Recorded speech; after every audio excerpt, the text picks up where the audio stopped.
DiscerningHearts.com, in cooperation with the Oblates of the Virgin Mary, presents A Sister of St. Therese, Servant of God Léonie Martin, Bearer of Hope, with Father Timothy Gallagher. Father Gallagher is a member of the Oblates of the Virgin Mary, a religious community dedicated to retreats and spiritual direction according to the spiritual exercises of St. Ignatius of Loyola. He is featured on several series found on the Eternal Word television network. He's also the author of numerous books on the spiritual teachings of St. Ignatius of Loyola and the Venerable Bruno Lanteri, founder of the Oblates of the Virgin Mary, as well as other works focused on aspects of the spiritual life. A Sister of St. Therese, Servant of God Léonie Martin, Bearer of Hope, with Father Timothy Gallagher. I'm your host, Chris McGregor.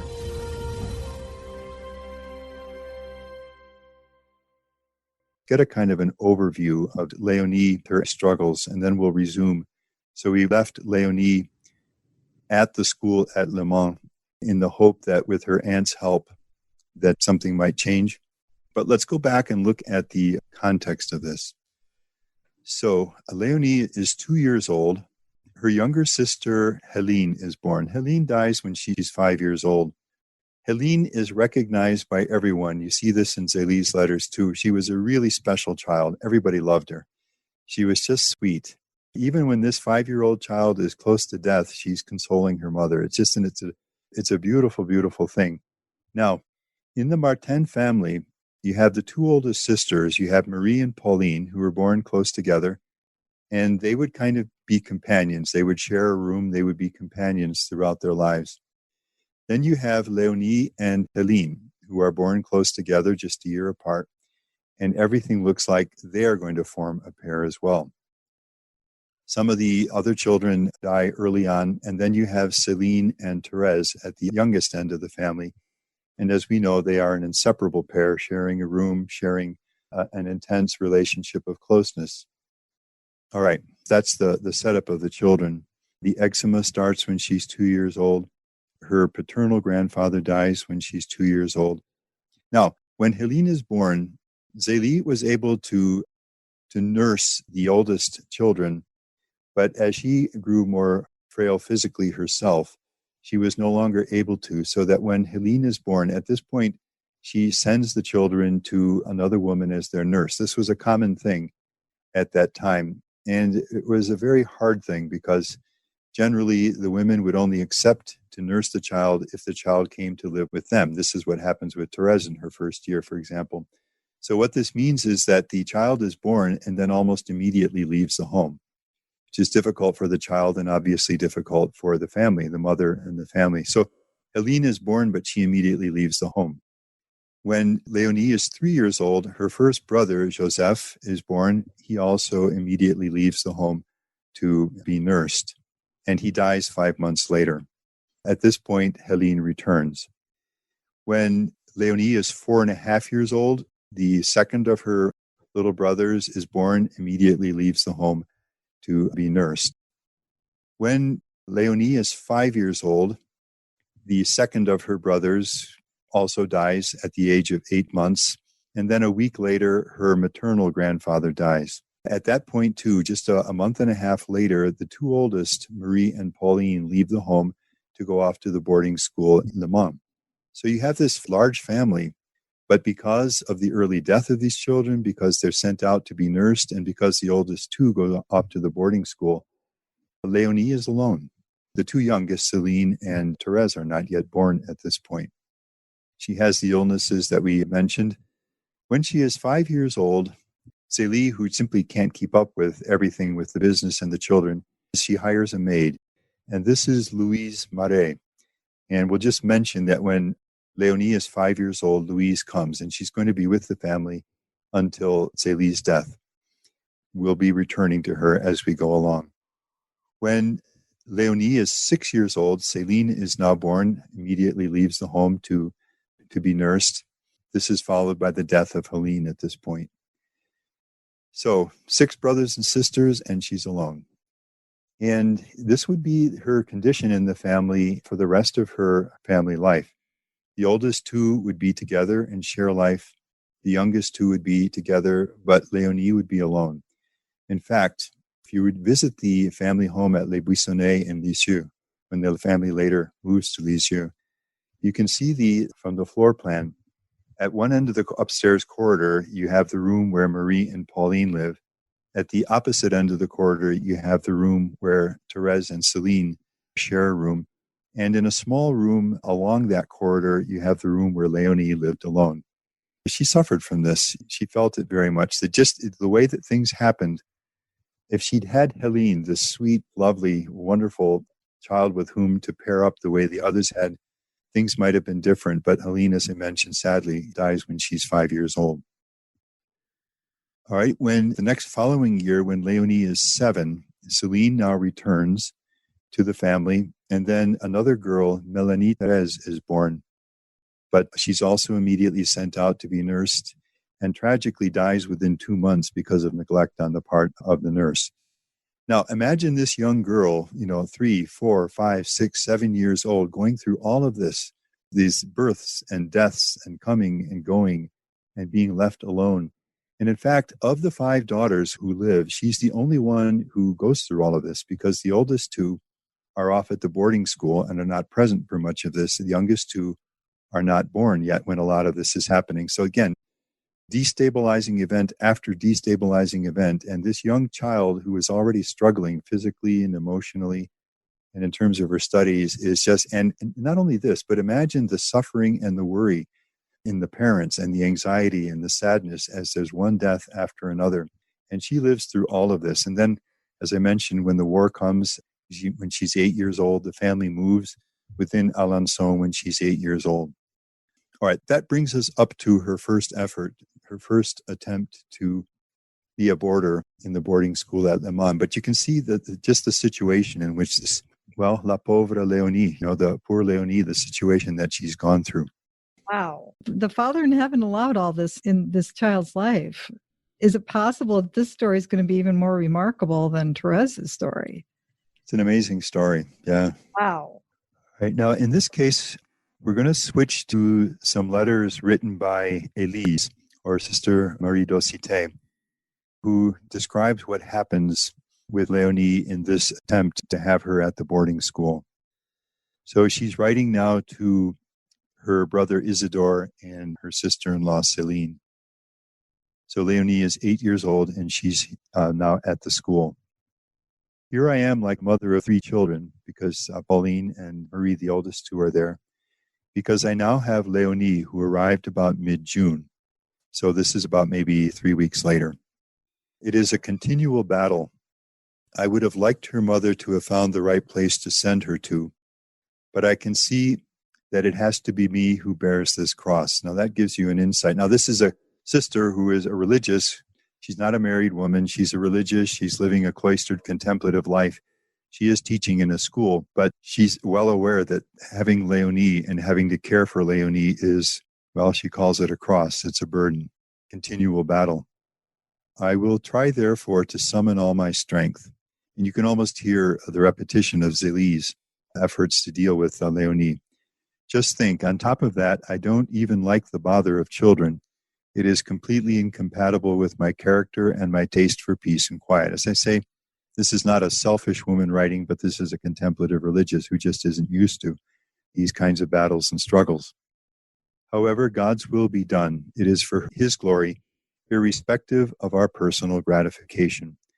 I hope, however, that I will make something of her, and with God's help, we will get there. This child loves me a great deal. All right, this is another side of Leonie, which is appearing now for the first time in the correspondence. She really had a very affectionate heart. This child loves me a great deal. She always did have a great deal of affection and love for her aunt. And it is surprising because I punish her so much. I don't spare her, and it is necessary. Without that, we wouldn't be able to do anything with her, and she fears nobody but me. It was the only way to attempt to control her. She was so unruly and so disruptive. Just a little bit later, during this same stay at the boarding school, and now we've already got the conclusion here. Leonie will not be coming back straight away. It just didn't go well. It was too disruptive. She wasn't learning. She was bothering the others. She was uncontrollable. Zélie is not best pleased, but our mother does not want me looking after her this winter. She fears for my health. In fact, Elise had always had trouble with cold, and her health was not strong. I am well, but the weather is always worrying. This is a further letter from Elise, the oldest sister, writing to her brother Isidore and her sister-in-law Céline. And she describes the children. And this is an important passage. So this is Leonie at 9 years old. My little Marie is ravishingly candid, simple, and frank. Pauline is going to prepare for her first communion. Leonie, for the little time that I had her, so this was just roughly a 2-month stay before she had to go home, gave me reason to hope for the future. And so this is a wise woman who is seeing beyond the appearances. She is a difficult child to bring up, and whose childhood won't be a source of pleasure. And she was right on that. But I think that in the future, she will be worth more than her sisters. Remarkable. And strikingly, of the 4 sisters other than Therese, which one's cause of canonization has been introduced? It's really interesting that Sister Marie-Dosithée could foresee some of this. And this is a beautiful thing. She has a heart of gold. And you'll see this phrase return a number of times. With all her difficulties and her emotional outbursts and her uncontrollable behavior and her disinterest and failure in her studies and all the rest of this, the paradox of this is that people recognize that there's a great goodness of heart in Leonie. And they see this early on in her. She has a heart of gold. Her intelligence is not developed and is well below average for her age. However, she doesn't lack brains, and I find she has good judgment. On top of that, and this is another really important thing in Leonie, on top of that, she has an admirable strength of character. When this little one gains reason, so when she gets to the point where she's old enough to, face life in that way, as in a kind of a sense of life and so forth, when this little one gains reason and sees what her duty is, nothing will stop her. And we're going to see that in her life. This was a woman who knew what she wanted in life, and failure after failure after failure, nothing would stop her. And she got there. Sees what her duty is, nothing will stop her. Difficulties, however great they may be, will be nothing to her. She will knock down all the obstacles that will undoubtedly come her way because she is built for that. Lastly, she is strong and generous in nature and completely to my taste. But if the grace of God wasn't there, she would be and then the editors of the letter, probably family members, just canceled what follows. That's an interesting thing, that without the grace of God, what would have become of her? Without the prayer, the faith, the support of the family, her own life of faith, her life of the sacraments and prayer, what would have become of her? And that's a very good question that her aunt raises. But it's really, really interesting that she sees, yes, this is a difficult child. She's slow. You have all the problems that are there, but she has a heart of gold, and she has a will of iron, an admirable strength character. When she sees where she wants to go, nothing is going to stop her. What I heard in a lot of that too, Father Gallagher, is the need for structure and boundaries. There needs to be structure and boundaries and consistency. And she didn't have that. When she was at home, and she loved the aunt so much when she was away because she provided that for her, a discipline.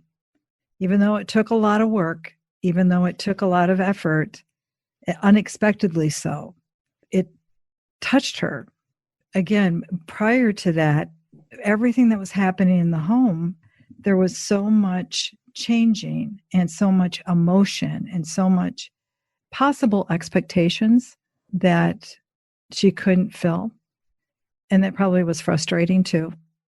It caused me to pause for a moment because, Sure. Again, in the life of so many kids, that's especially when they have these kind of learning disabilities or emotions, that they find that really helps. Well, I think that's what Zélie hoped in having her go to the boarding school and with her aunt's care. But I think we have to also remember here that she only lasted 2 months and they had to send her home, with all the best will in the world. But remarkably, as I say, her aunt could see beyond the struggles of the moment and fully understanding them, see also other qualities. Her aunt will have something important to say about this a little bit later on in this story. Well, here is Zélie writing to her sister-in-law about the sad fact that Leonie was unable to last in the visitation boarding school and had to return home. Next Thursday, the children go back to the visitation monastery, so that's Pauline and Marie. But to my great regret, my Leonie won't be returning there. She's not able to keep up with the others, and at the moment, they don't have a teacher to give her private lessons. What's more, my sister's health is so fragile during the winter that the Mother Superior wants to spare her the fatigue of keeping an eye on this child. So the first attempt doesn't last long and doesn't turn out really all that well. All right, this next letter takes us to Leonie at age 10. Zélie is writing to her brother Isidore and her sister-in-law Céline. I brought the children, so that's the 2 oldest girls, back to Le Mans on the 8th of this month. Leonie still hasn't started school there yet. And Zélie says, I pushed that back until the first of the year. So she continues to hope that Leonie will be able to go back and successfully undertake studies there. And she and her husband, Louis, they think about it, and then they say, no, she's not ready this year. Let's wait another year. That this goes on for a time. If it weren't so important to me that her aunt prepare her for First Communion, she'd never go to the visitation monastery. But I want to see if our sister manages to change her, as I hope. This is the enduring hope that Zélie has for her child. All right, this is the same year. Leonie is 10 years old, and Zélie is writing to her brother Isidore. My dear sister in Le Mans, that's their older sister, is still doing reasonably well. She is much better than she was last winter, and we don't understand that at all, because usually she suffered through the winters.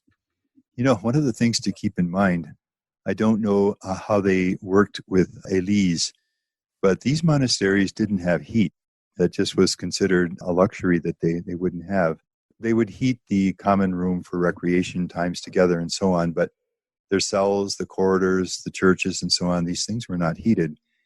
So they might be living in 50-degree temperatures, in the monasteries during these times. And as you read the letters, you see there was a lot of flu and colds and these sorts of things, but it was a pretty austere life. The visitation was much gentler than the Carmel.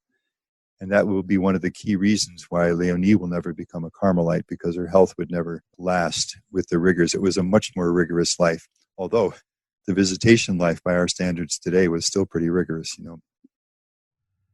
I've gotten the idea that God is leaving her with me so that she can transform my Leonie. So Zélie never loses this hope, because she's the only person who has any influence over her. Also, when we ask my poor little girl what she wants to be when she grows up, her answer is always the same. I wonder if you can guess what her answer would be. Me, I'll be a nun at the Visitation Monastery with my aunt, which is an interesting thing. Long before any of the other Martin sisters thought of religious life, Leonie is the one who's speaking about it. God willing, this will be so, but Zélie can't really believe it, but it's too beautiful and I don't dare hope for it. The next day after that letter, Zélie writes to the 2 girls who are at the boarding school. I don't know if Leonie will be able to enter the visitation the first of the year. She has eczema, and as I say, we'll see this returning periodically through her life, and it's still spreading. Your aunt has to tell me if I have to wait until she's recovered. Do they want her to be over this before they can allow her to come? So after the first failed attempt to have Leonie go to the boarding school when she's 8 years old, some years pass and Leonie is now 11. Zélie and Louis make a second attempt to have her go to the boarding school. And so this is a letter when this is in December, and Zélie is writing to her brother Isidore and sister-in-law Céline. As for Leonie, she's entering the school at the Visitation Monastery.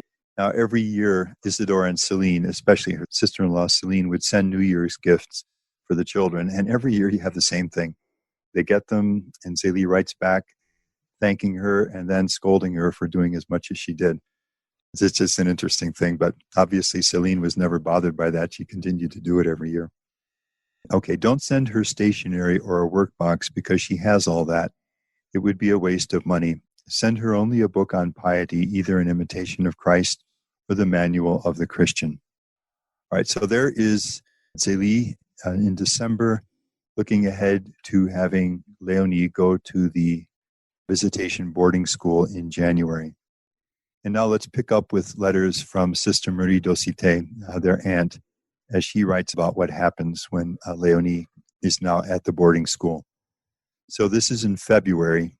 So Leonie has been there for some weeks, and their aunt is writing to Isidore and her sister-in-law, Céline.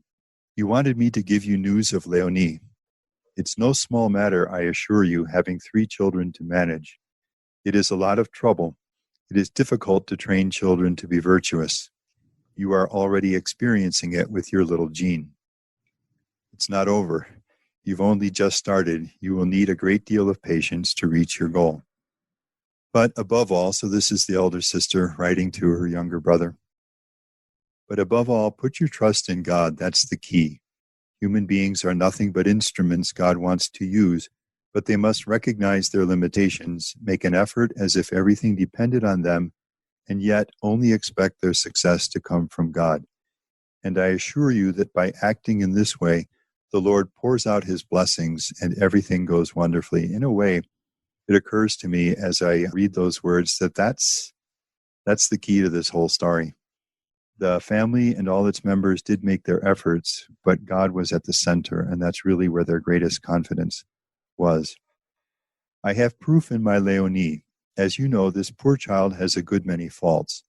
During the first month, I scolded her when she didn't do things right, and that happened so frequently that I hardly did anything else.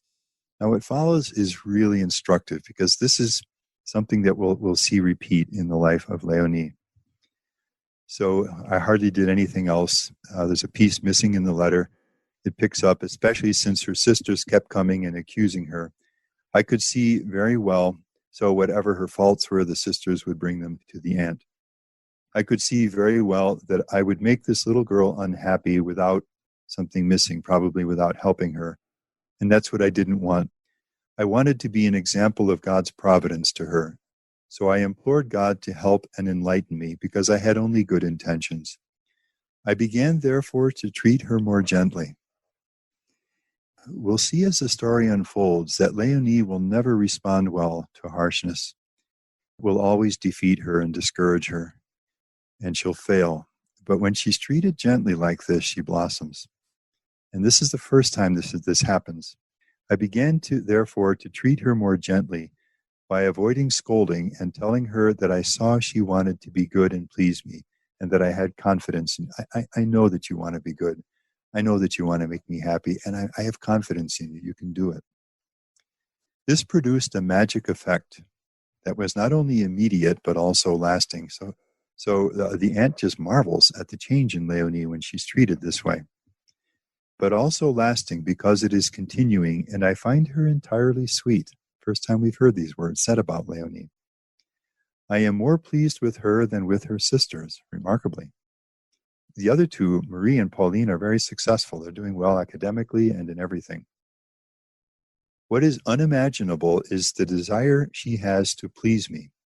It makes her overcome her laziness. She is studying well now. She comes to me candidly to tell me what she has done wrong. I told her I wanted her to do so, and she is very obedient. And this is the one whom we thought was heartless, and who does, in fact, love more than the others. That's the heart of gold, that affectionate heart in her. When she's treated this way, something in her just blossoms. I hope God will bless our efforts and that she will become very good, because there is still work to do, and we will still more than once need to season our gentleness with firmness.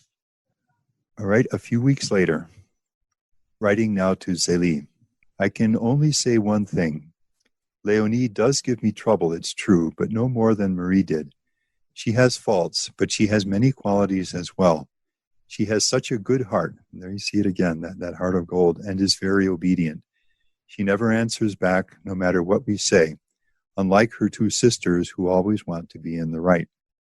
But her biggest fault is that she doesn't understand, no more than if she were a child of 3, and she's 11, at this stage. And obviously, as the years go by and she does so poorly at her studies year after year, it's going to get harder and harder for her because she has more and more to make up, and she never will actually properly catch up on her studies.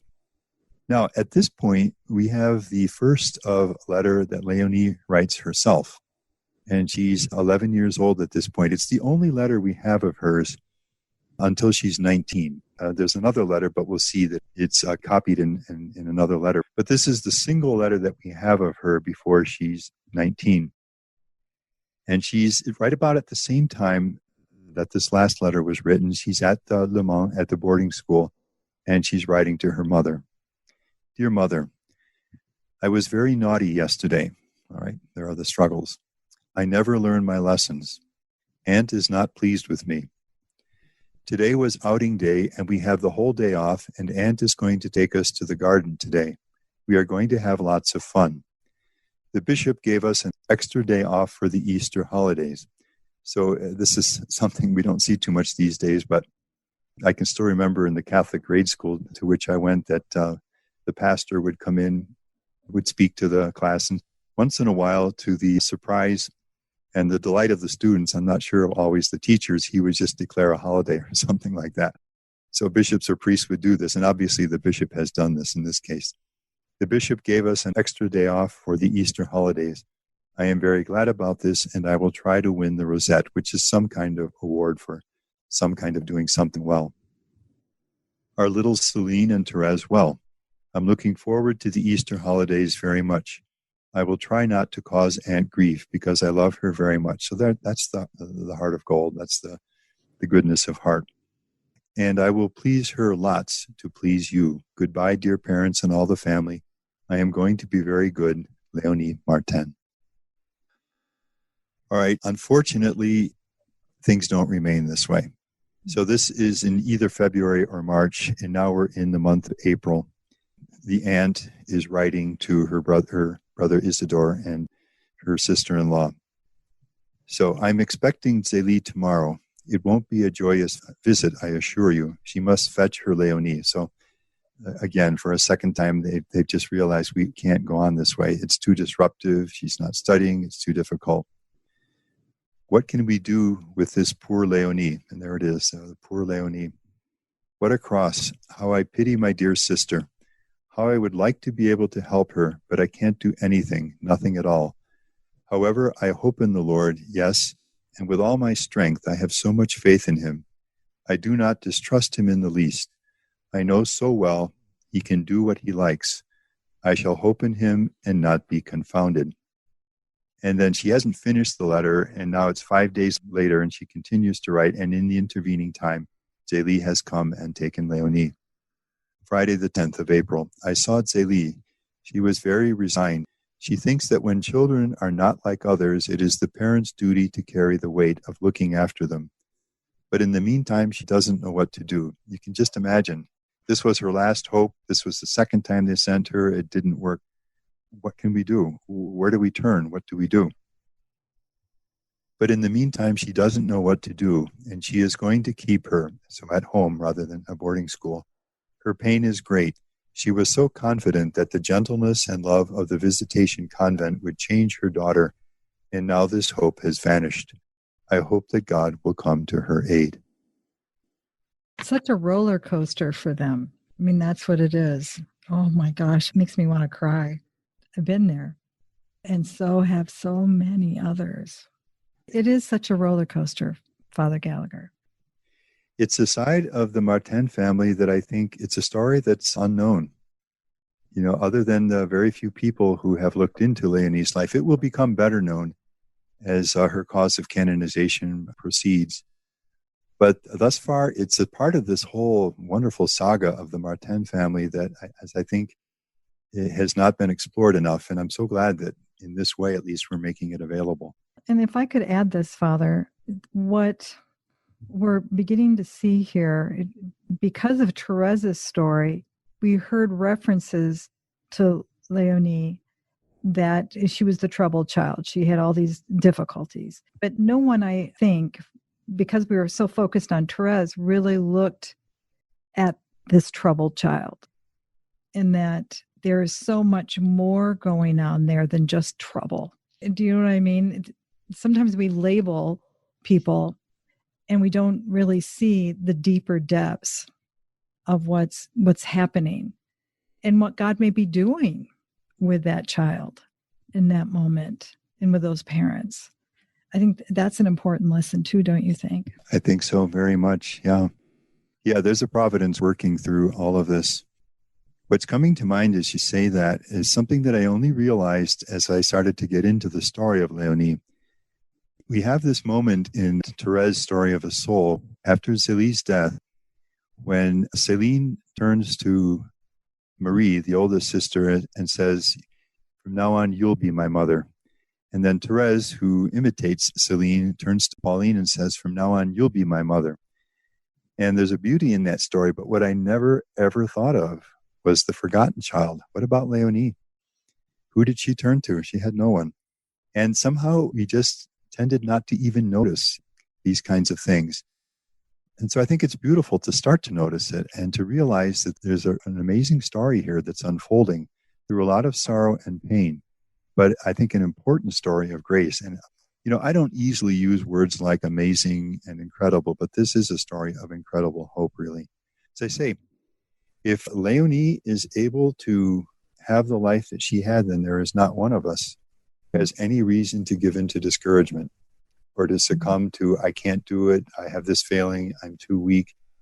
I doubt that, it won't be very many of us, if any of us at all listening, who can say that we had to deal with the same struggles that Leonie had to deal with. Zélie's letter, this is written 2 months after Leonie has returned home from this second failed attempt, and she's writing to her sister-in-law, Céline. "I know you've learned from her aunt at Le Mans of my poor Leonie's departure from the boarding school. As you can imagine, this upsets me greatly. That doesn't say it enough. This has caused me profound sorrow, which still continues 2 months later now. My sister was my only hope to reform this child, and I was convinced they would keep her. But it wasn't possible in spite of their best goodwill." And you have to say that the sisters were really good to the children. The two daughters who went there, Marie and Pauline, they loved the school forever, so much so that Pauline, when eventually she realized her call to religious life, had planned to enter there as a visitation sister at that convent until grace led her to the Carmel. It wasn't possible in spite of their best goodwill, or else they would have had to separate her from the other children. As soon as she found herself in their company, she couldn't control herself and displayed a lack of discipline without equal. There's one scene in the family when she is just utterly uncontrollable, shouting, and finally Louis, who is the gentlest of all men, has to get very firm with her, otherwise nothing would have stopped this. Finally, I believe that only a miracle could change her nature. It's true, I don't deserve a miracle, and yet I hope against all hope. So Zélie never lost hope, even when everything looked like there was no hope. She never lost hope that things could change in her daughter's life. The more I see her being difficult, the more I convince myself that God will not permit her to remain that way. I'll pray so much that he'll let himself be swayed. Think of a St. Monica, that kind of thing. At the age of 18 months, she was cured of an illness that could have killed her. Why would God have saved her from death and not planned to show her mercy? I would have liked to take her on the pilgrimage to Paray-le-Monial, which leaves on June 25th, because it was through the intercession of Blessed, now Saint Margaret Mary, that she was cured before, but I can't get away at that time. On the other hand, I'm intending to take her every year to Notre-Dame de Sieyès, which was a local shrine to Mary, on the Feast of the Immaculate Conception. In fact, when Leonie's health was so bad early on after her birth, Louis, her father, made a pilgrimage on foot to that shrine to ask for the healing of his daughter. I could lose my mind over it, but thank God I'm consoled by other things. Marie and Pauline are as well as possible. Céline and Thérèse show a lot of promise.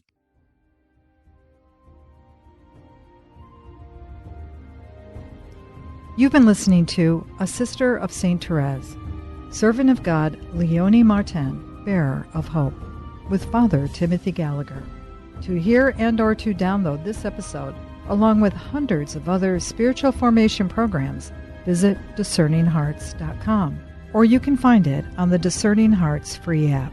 This has been a production of Discerning Hearts in cooperation with the Oblates of the Virgin Mary.